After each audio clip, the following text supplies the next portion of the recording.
Então, o foco central do nosso trabalho no Instituto Renove, nesses agora 17 anos, tem sido o autoconhecimento na área de gestão de pessoas.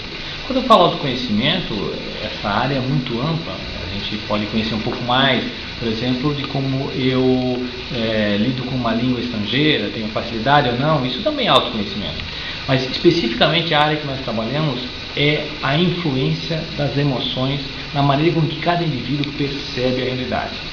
Embora não pareça tão relevante para a maior parte das pessoas, dependendo do estado emocional que nós estamos, toda a perspectiva da realidade se transforma, literalmente. Por exemplo, você está num dia que você acordou com a pá virada. É bem provável que coisas que não te irritariam comecem a te irritar. Certo? Você começa a ver detalhes que antes você não percebia. Quem deixou essa cadeira ali? Puxa, já não falei que não era para estar ali? E as pessoas começam a se olhar, puxa, ela sempre esteve ali, qual o problema? Naquele dia, esses detalhes começam a arder mais. Isso porque o teu estado emocional, a frequência com que você vibra mudou. A maior parte das pessoas não percebe isso, vai vivendo o dia a dia. E nós perguntamos para elas, vem cá, você percebe a tua mudança de estado de humor? Você percebe alguma sutil ou não mudança de estado de humor? A maior parte das pessoas não percebe isso, acha que isso não acontece. Mas o fato de você não identificar isso acontecendo, não faz com que isso não aconteça. Bem pelo contrário, nós mudamos de estado de humor. Dependendo desse estado de humor, percebemos a realidade de uma forma diferente. Quando você começa a observar seus sentimentos, suas emoções, você começa a ver qual delas está influenciando. Como é que está meu dia? E, claro, o painel, o mapa das emoções é muito vasto. E ficar identificando o que eu estou sentindo hoje, como é que essa reunião me afetou, aquele comentário, como é que me pegou ou não, pode ser exatamente um trabalho árduo, muito vasto. Por isso, a gente oferece um mapa mais básico, que descreve 9 emoções. 9 emoções que, na dose certa, podem se manifestar como competência emocional e podem ser úteis. Por exemplo, persistência. Persistência é uma emoção.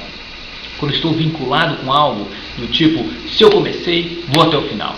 Eu tenho um vínculo emocional com aquilo. Não é racional, não é só por responsabilidade. É um anseio, um gosto por concluir as coisas. Sabe, do tipo, se comecei, vou até o final. E essa é uma competência emocional, a persistência. Mas quando ela está uma dose muito elevada em nossa consciência, ela se transforma em raiva e eu viro um cri-cri. Estou toda hora querendo fazer as coisas do meu jeito e se não é, me incomoda. Fico tenso, rígido. Qual é a consequência disso? Se eu estou vibrando numa competência emocional como a da persistência, eu tendo a estimular as pessoas que estão ao meu redor a também persistirem. Não necessariamente serem como eu, mas buscarem essa energia do tipo, se comecei, vou até o final. Agora, se eu estou vibrando no exagero dessa competência, que é o que a gente chama de vício emocional da raiva, qual é a consequência? Eu deixo todo mundo ao meu redor tenso e às vezes com a melhor das boas intenções. E isso é muito difícil para a maior parte das pessoas que estão entre essas duas frequências emocionais, como por exemplo persistência e raiva. Muitas vezes elas estão na raiva fazendo o seu melhor. Puxa, estou aqui dando o meu melhor, os outros não fazem a parte deles. Quem que aguenta isso? E não estão percebendo, esses gestores, por exemplo, que essa tensão, essa exigência excessiva sobre si e sobre as circunstâncias está gerando o traço contrário do que ele esperaria.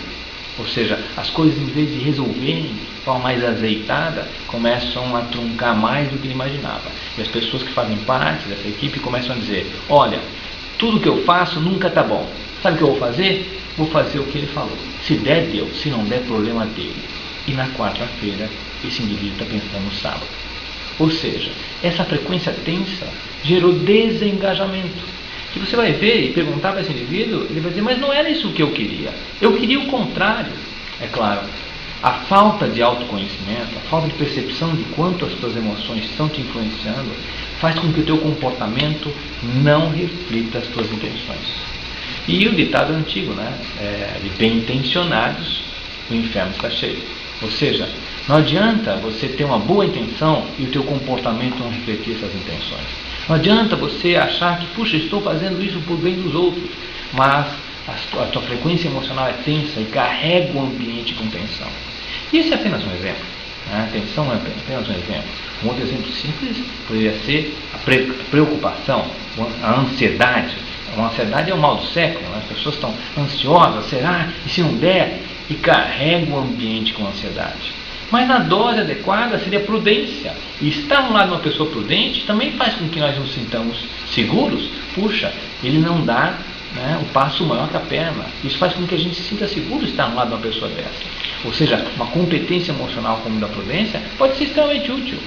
Mas, no excesso, novamente, se transforma em medo. E aí o indivíduo vira um controlador. Quem vai lá? Como é que vai ser feito isso? Não dou espaço para as pessoas criarem. É incrível que essas pessoas que às vezes não dão espaço para os outros criarem, reclamam que as pessoas não dão ideias. Mas quando elas dão, ele está sempre nesse crivo, e se isso acontecer? E se ele perder o controle? Não é como eu imaginava. E esse anseio, esse comportamento baseado no medo, esse traço controlador agora gerando um estilo de gestão, gera um clima também de sentimento de controle. Ele quer uma coisa, mas ele faz outra. Ou seja, o teu comportamento e as tuas intenções estão desconectadas.